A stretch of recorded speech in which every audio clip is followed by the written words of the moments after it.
First Jonathan in the city. Hi, Jonathan. What are you doing? Hey, what's up, guys? I'm doing some ironing. Hey, about Draymond Green, and it's just my opinion, and what do I know? I think Draymond Green's voice weighs a ton. I mean, it's super massive. It's so dense that they listen to him. Hey, I got a few proofs of that, and one proof is why is he allowed in the war room during draft day? Another proof, remember that superstar Easy Buckets? He called that guy the B word, and that guy is gone. Another proof, he punched what's supposedly the future core of the franchise, and he even came with a cool nickname, pool party. And what happened? That guy's gone. Fourth, when his contract was up, what they do? They extended it. They gave him a new contract. So Draymond Green, in my opinion, is the second most important warrior in the history of the Warriors. Jonathan, I don't disagree with you completely, and maybe I've done a very poor job of drafting my point. Thanks, Jonathan. I'm not telling you that Draymond doesn't have a voice in the room. My God, of course he does. I'm telling you that he shouldn't go on a podcast and make his general manager look like an intern. That's all I'm saying. Why does Draymond get in the war room? Because he's Draymond. He goes over to Chase Center and goes into any door that he wants. He's Draymond. When he needs a new contract, he drives to the owner's house. He's Draymond. Yes, he's got a huge voice. My point is that you can't say about your organization, they're a bunch of pups, and they were about to make a huge mistake until I saved their butts. That's not good for the team. That's my point. Right, but it's good for Draymond because why? Because he's out there, and I'm Draymond. I speak my mind, and I'm on podcast 520, and I have my own pod, and I'm going to be on TNT, and I'm a media member, and I'm a straight shooter. I keep it real, and part of the Draymond Green brand is basketball, but it's also media. So when you have Draymond Green on, and you ask Draymond a question about anything that's going on, you expect him to do exactly what he did. That's his brand. And that's what he did. He's a straight shooter.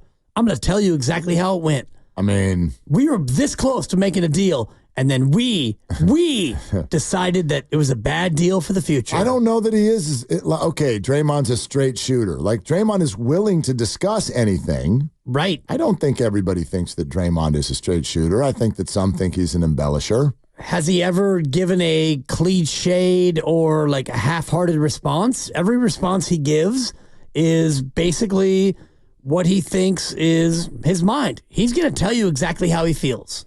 That's Draymond Green. Yeah, absolutely. Absolutely. And I think that doesn't make him a straight shooter. Well, it makes Speaking your mind doesn't make you a straight shooter. Well, in this case, he is telling you exactly what he thinks about whatever deal was either in there, right, in place or not in place. Like Kyle Shanahan's a straight shooter.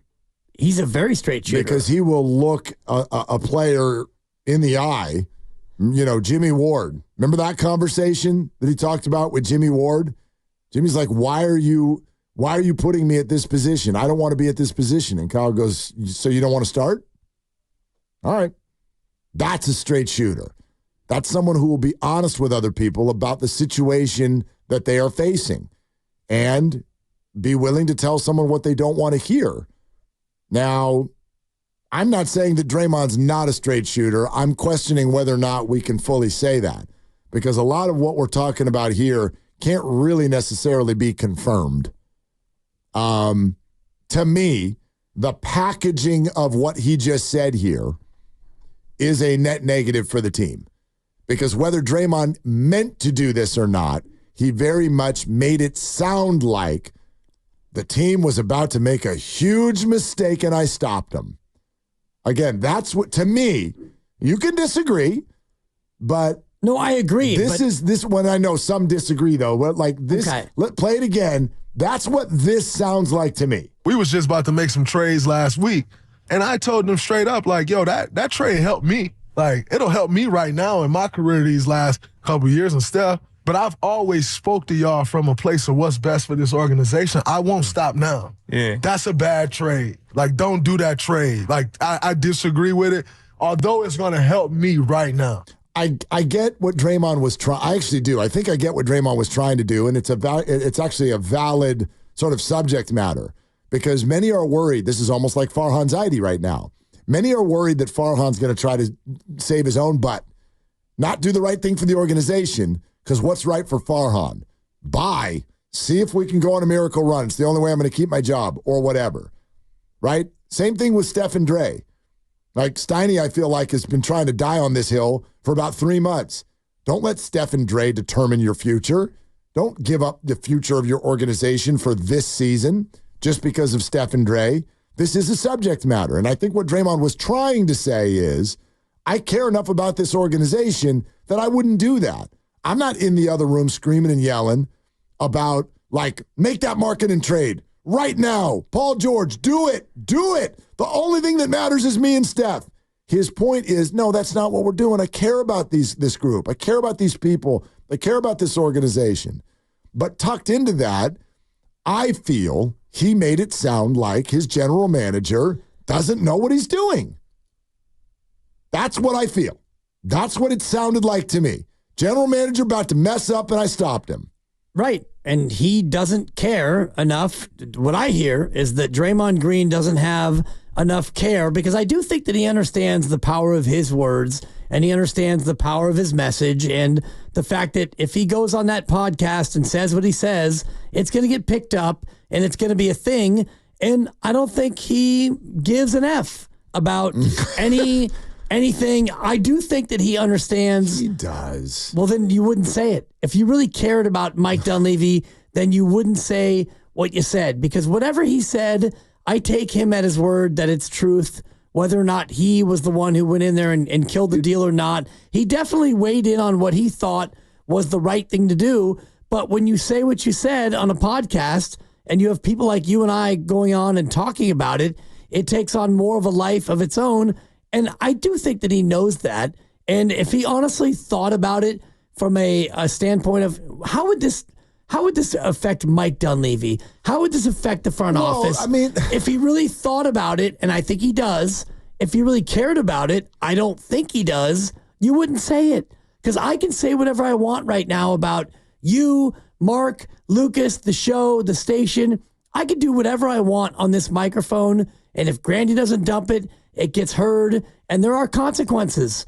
And so I use my words carefully about my station, my company, our partners, everything else around it. And I do think that he knows that what he says has power, and I don't think that he really cares. Yeah. That's what I hear. I don't agree with that part. I think that there are people in this world, I've been one of them at times in my life, they shoot from the hip to such a level that they don't necessarily really realize maybe the way something's going to land.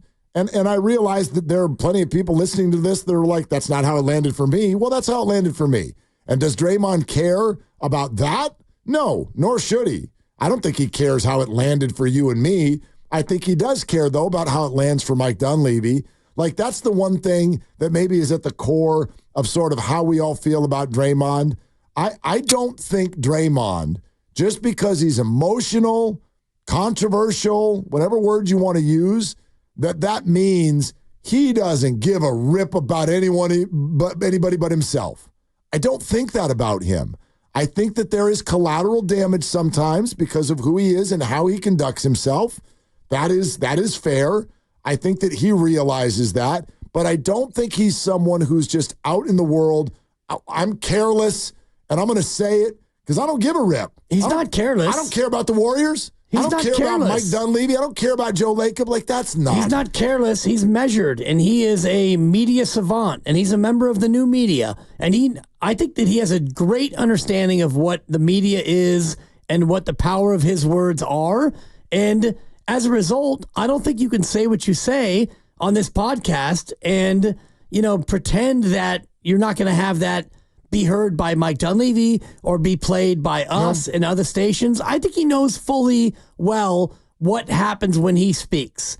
I don't think that there's any part of that has naivete from Draymond Green. No, but and so I don't think that I do think that he goes into all of these appearances, his own podcast 520, Podcast P, whatever other appearances he does, he knows exactly full well that these words that he says are going to be picked up. I don't give him a pass. But you're talking about when he speaks. I'm talking about what he said.